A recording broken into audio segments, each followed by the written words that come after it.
Jalen, welcome to the show. New York loves you, buddy. New York loves you. Welcome.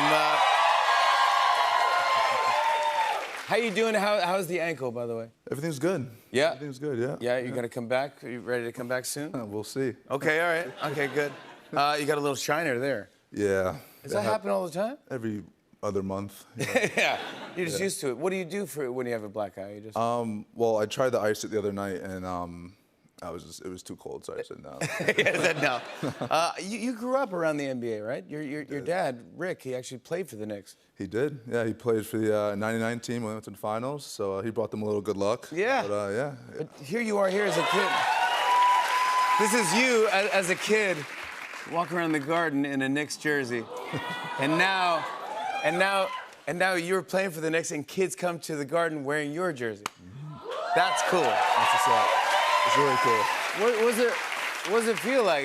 What does it feel like? I can't explain it. It's actually really cool to be able to go out there and see that. I try my hardest to stay inside those lines and like not focus on anything that's happening outside. At the game? Yeah, that too. But I just try my best not to focus on it. But it's impossible. You see all these kids wearing your jersey. It means the world. So I try to do my best to be a role model and just do what I can. Great job. Yeah.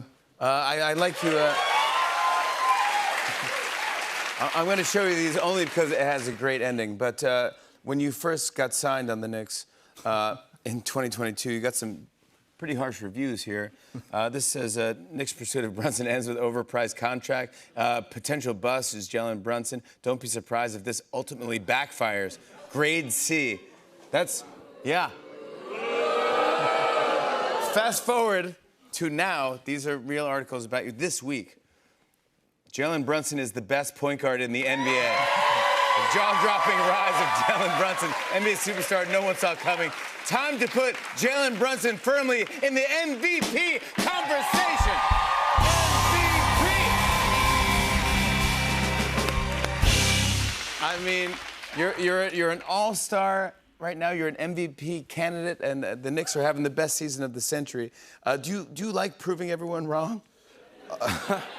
I guess so. I feel like that's what people on the outside think. Like, oh, he's proving everyone wrong. And yeah, but for me, like, I like to say, like, I'm proving myself that I belong. Like, I belong here. I worked this hard to get here. Like, so while I am proving people wrong, I'm just like, I worked this hard to be here. So I got to keep that mindset, keep that confidence, just make sure that that doesn't waver in any way. Do you have any game day rituals that you do, like? Yeah, I do.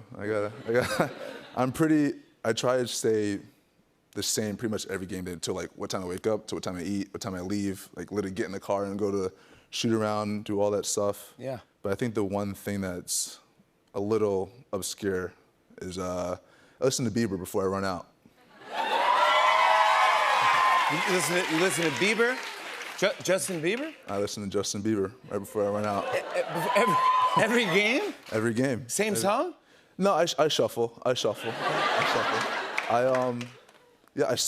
in college. So I went to Villanova. Yes. My sister actually put me on to the Purpose album. It came out like 2015-ish, and so yeah, the album's amazing. I'm not gonna lie, it's amazing. So going to the game, I'm shuffling music, and one of the songs on the album is like playing as I'm going to an NCAA tournament game. Yeah. So I listened to it, we end up winning, and then it happened again. So I was like, oh, this might be a thing. And then we kept winning, and we won a national championship. And so my freshman year, and then, yeah. So that happened. And then my junior year, same thing, we won it again. So I was like, oh, I gotta keep this alive. Have you ever met Justin Bieber? I have not. No. No. You haven't met him? He's a great guy. Great guy. Yeah. Great music. Yeah. I mean, good luck for you. Good luck. As a kid, did you ever meet any of your idols? Did you ever meet like Michael Jordan or anybody? I did meet Michael Jordan.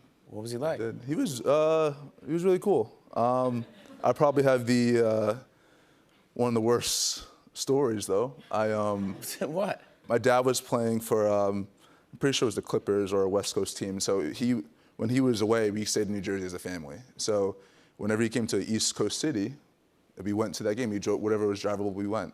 We went to DC when Michael was playing with the Wizards. He was at the Wizards, yeah. Yeah, and after the game, I'm like in the locker room, not thinking anything of it because I do this all the time. My dad's in the NBA. I see all these players all the time, so I'm not really taking it for granted. He's like, "Do you want to meet Michael?" I was like, "Yeah, I'll go walk down there and meet Michael."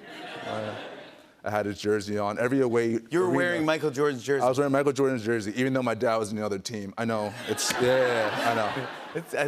But every away arena I got a jersey from like that team. Yeah. It's kind of like what me and my mom, we did. And I said, "Hey, you have my jersey on, want me to sign it?" And I was like, "No, you'll mess it up."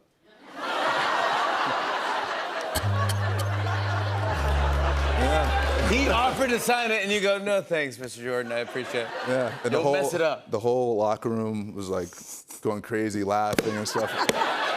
I'm just like, it's whatever. No, I'm good. You did a lot of therapy. You got over it, and then yeah. Well, Michael watches our show. Michael, can you send a jersey to Jalen, please, and sign it? Just say, "Hey, you messed it up, kid." Please, I need it. Here you do, yeah. I want to talk about your charity, the Second Round Foundation. Tell me what this is all about. Yeah, so for those who don't know, I was drafted in the second round NBA draft. And I used the second round name to kind of use that term of like being overlooked. Yeah. Like in college, like we won 2 championships. I won a number of accolades. I'm like, I can't do any more to get higher in the draft or where I think I should be. But I was overlooked. Same thing in high school. I was overlooked, and I got better and better. And everyone was like, "Oh, he's actually good." And so that mindset and that thing, and the second round, like I want people and the people who are involved with it to understand, like, hey, like, no matter if you're overlooked, no matter what people say about you, think about you, your mindset, your work ethic, everything you put into what you want to do and what you want to be great at, is key to everything. And so that's where the second round name comes from. It's great that you're giving back and doing that. Yeah, so we focus on like the youth, obviously, and education, and I think education is huge. Like actually, probably one of the few players in the NBA who actually graduated. So everyone's either one and dones or European. So you get drafted, yeah. Good for you. I agree with you. I want to talk about your podcast because this sounds fun to me. It's called the Roommates Show, okay? And here's your roommates right here. Explain who these guys are. Just some coworkers. Yeah, just some coworkers. That's me in the middle. Yeah. Have Dante DiVincenzo. He was my freshman year roommate, and then my sophomore year roommate was Josh Hart. That's wild. So you all went to Villanova. Yes, we did. We did. This is you here at Villanova. That's wild. So you actually were roomies. Were they good roommates? Yes. They were good roommates. Yes, from the point of like I love being clean and neat. Yes. Dante was the cleanest, neatest person ever. Like I was always spotless. My side was spotless. I was perfect. Yeah.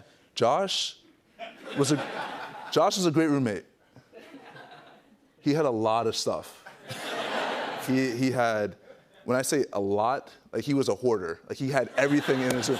And like we're in these apartment style dorms and like the rooms aren't that big and like you can't walk through Josh's room. Like you gotta climb over everything to get to the desks, the dresser, all that. He just keeps everything? Keeps everything. And he had like a big container. It was like a 3-drawer container, just all candy and snacks. That's not good for your workout routine. Yeah, well, he eats Mike and Ike's before every game, so like, it's working for him. So he does Mike and Ike's? He does. I loved hearing these stories of what you do before the game. John, I have one last question for you. When the Knicks win the NBA championship, will you bring the Larry O'Brien Trophy here to the Tonight Show? I will, 1,000%. I'll bring it right here. That's what I'm talking about. That's what I'm talking about. Jalen Brunson, everybody. Check out the Roommates Show wherever you get your podcasts. We'll be right back with a performance from Matty Diaz. Stick around, everybody. Hey, hey.